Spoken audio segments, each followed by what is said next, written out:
جی، آج کی کہانی ہے حضرت اویس کرنی رحمۃ اللہ علیہ کے بارے میں۔ حضرت اویس کرنی رحمۃ اللہ علیہ حضور نبی پاک صلی اللہ علیہ وآلہ وسلم کی زیارت نہیں کر سکے، لیکن دل میں حسرت بہت تھی کہ حضور کا دیدار کر لوں۔ بوڑھی ماں تھی اور انہی کی خدمت آپ کو حضور صلی اللہ علیہ وآلہ وسلم کا دیدار کرنے سے روکے ہوئے تھی۔ ادھر حضور صلی اللہ علیہ وسلم یمن کی طرف رخ کر کے کہا کرتے تھے کہ یمن سے مجھے اپنے یار کی خوشبو آ رہی ہے۔ ایک صحابی نے کہا، حضور آپ اس سے اتنا پیار کرتے ہیں اور وہ ہے کہ آپ سے ملنے بھی نہیں آتے۔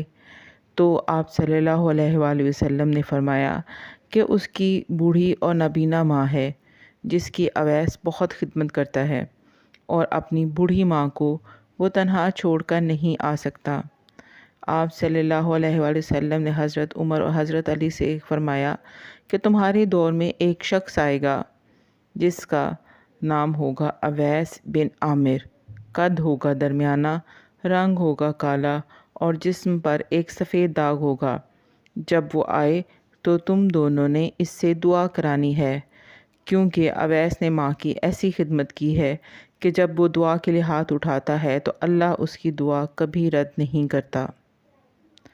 حضرت عمر 10 سال خلیفہ رہے اور ہر سال حج کرتے، ہر حضرت اویس کرنی کو تلاش کرتے، لیکن انہیں اویس نہ ملتے۔ ایک دفعہ حضرت عمر نے سارے حاجیوں کو میدان عرفات میں اکٹھا کر لیا اور کہا، تمام حاجی کھڑے ہو جائیں۔ پھر کہا، سب بیٹھ جاؤ، صرف یمن والے کھڑے رہو۔ تو سب بیٹھ گئے اور صرف یمن والے کھڑے رہے۔ پھر کہا کہ یمن والے سارے بیٹھ جاؤ اور صرف قبیلہ مراد کھڑا رہے۔ پھر کہا مراد والے سب بیٹھ جاؤ اور صرف کرن والے کھڑے رہو۔ صرف ایک آدمی بچا اور حضرت عمر نے کہا کہ تم کرنی ہو؟ تو اس شخص نے کہا، ہاں میں کرنی ہوں۔ تو حضرت عمر نے کہا کہ اویس کو جانتے ہو؟ تو اس شخص نے کہا، ہاں جانتا ہوں، وہ تو میرے سگے بھائی کا بیٹا ہے۔ آپ نے پوچھا کہ اویس کدھر ہے؟ تو اس نے کہا وہ عرفات گیا ہے اونٹ چرانے۔ آپ نے حضرت علی کو ساتھ لیا اور عرفات کی طرف دوڑ لگائی۔ وہاں پہنچے تو دیکھا کہ اویس کرنی درخت کے نیچے نماز پڑھ رہے ہیں اور اونٹ چاروں طرف چر رہے ہیں۔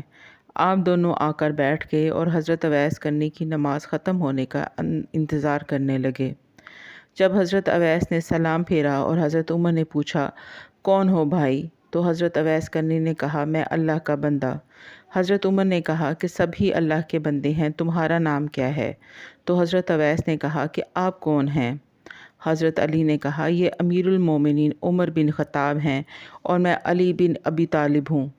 حضرت اویس کا یہ سننا تھا کہ وہ تھر تھر کانپنے لگے اور کہا کہ جی میں معافی چاہتا ہوں، میں نے آپ کو پہچانا نہیں، میں تو پہلی دفعہ حج پر آیا ہوں۔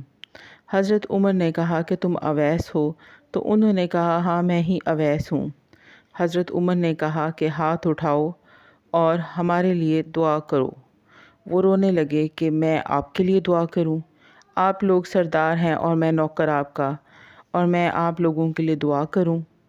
تو حضرت عمر نے کہا کہ ہاں، اللہ کے نبی صلی اللہ علیہ وآلہ وسلم کا حکم تھا کہ اویس جب بھی آئے تو اس سے دعا کروانا۔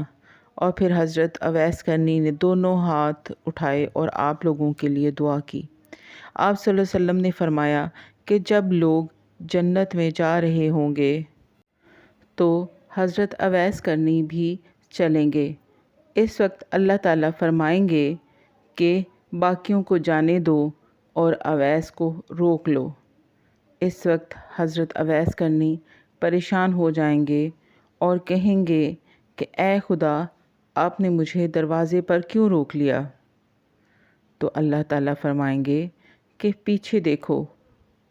جب آپ پیچھے دیکھیں گے تو پیچھے کروڑوں اربوں کی تعداد میں جہنمی کھڑے ہوں گے۔ تو اس وقت اللہ تعالیٰ فرمائیں گے کہ اویس، تیری ایک نیکی نے مجھے بہت خوش کیا ہے اور وہ ہے ماں کی خدمت۔ تو انگلی کا اشارہ کر، جدھر جدھر تیری انگلی پھرتی جائے گی میں تیرے طفیل ان کو جنت میں داخل کرتا جاؤں گا۔ سبحان اللہ۔ حضرت اویس کی ماں کی خدمت، آپ کا پیار۔ اللہ تعالی ہم سب کو توفیق دے کہ ہم بھی اپنی ماں کی خدمت اچھے طریقے سے کر سکیں۔